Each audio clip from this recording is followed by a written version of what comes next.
We're watching YouTube videos the other day as a family, and one comes on, it auto-played. I didn't see the title. There's a little girl on the screen there, and she's got a bow and arrow, and downrange, she's got one of those old-school concentric circle targets. And I'm like, well, the proposition is obvious. Can that little girl draw that bow and hit that target? I'm looking at it, I'm thinking, I bet I could at least hit the target at that range. I'm not real good at archery or anything, but I've fired several of those. I bet I could hit the target. Let's see if she does better. And then she proceeds to bring out this little pommel horse kind of thing and put her hands on it. I'm like, oh, kiddo, you're doing it all wrong. You're going to need those for shooting the bow and arrow here in a second. And then she stands up on there with her hands. So like the small of her back now is facing the target. And she does this like scorpion move with her feet where she picks up the bow and the arrow with her toes and knocks the arrow and draws it with the one foot and aims with the other foot. And while standing on her hands upside down, she proceeds to bullseye that target with her feet. And I couldn't help but think to myself, I don't know if I could do that. The video would have been cool if she just shot an arrow and was like, hey, I shot an arrow and I hit the thing, and that's great.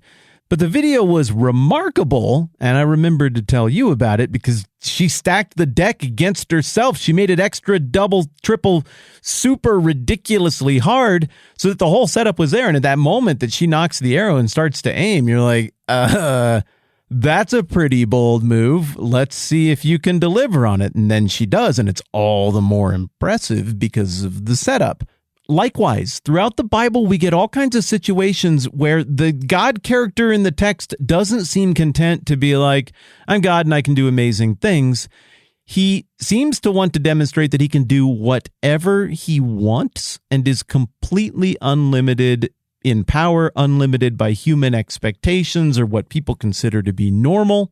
And so we'll see him stack the deck against himself. Maybe the most famous example is the one that involved the prophet Elijah back in 1 Kings 18, where you get the prophets of Baal. There's this horrible king of Israel named Ahab and his horrible wife Jezebel. That's where we get the term Jezebel because of how she acted and everything.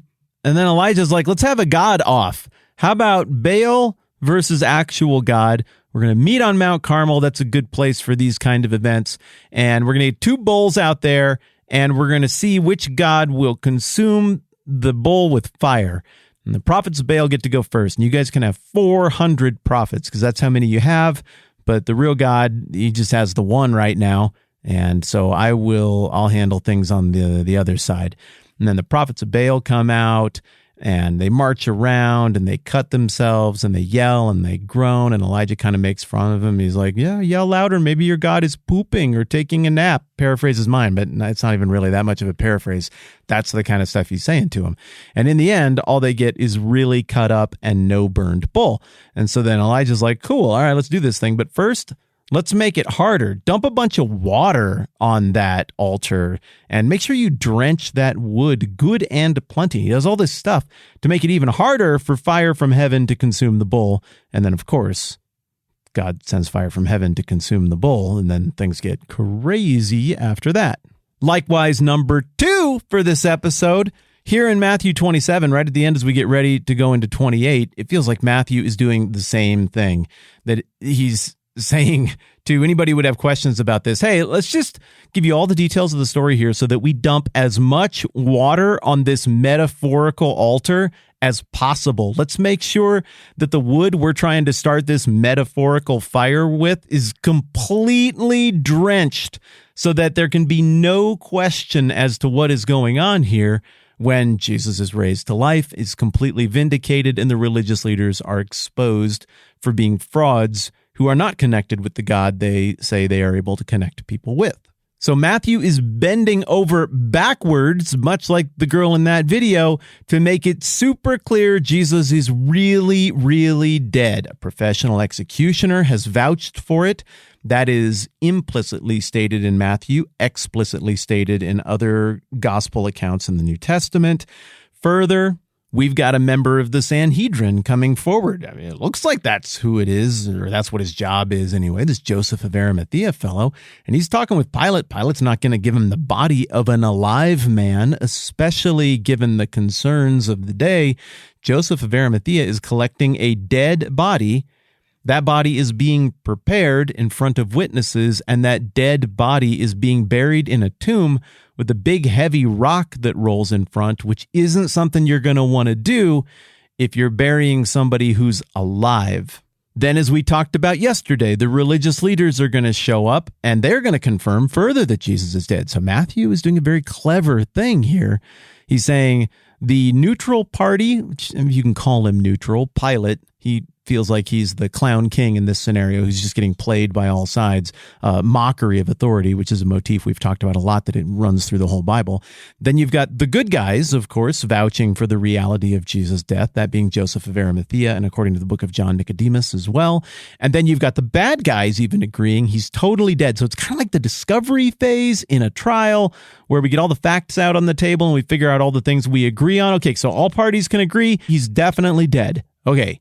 Great. Matthew is leaving no room for doubt as to the situation and as to how impossible it would be for the disciples to break in there and steal a body to fake a resurrection, or for Jesus to just shake it off, I guess, and get better from crucified and be like, man, I'm unasphyxiated now. That's weird. I'm not bled out now. I just made a lot more blood. And I'm actually feeling a ton better. Nope. Definitely dead. Definitely no chance of him getting out of there, even if he were to recover, which can't happen because he's dead. And further, the Pharisees unwittingly help stack the deck even more against God so that it will be even more impressive and conclusive when this resurrection does occur, because they petition Pontius Pilate to put a guard at the tomb, and Pontius Pilate agrees. And that's right here in Matthew 27:65. Take a guard, Pilate answered. Go, make the tomb as secure as you know how. So they went and made the tomb secure by putting a seal on the stone and posting the guard.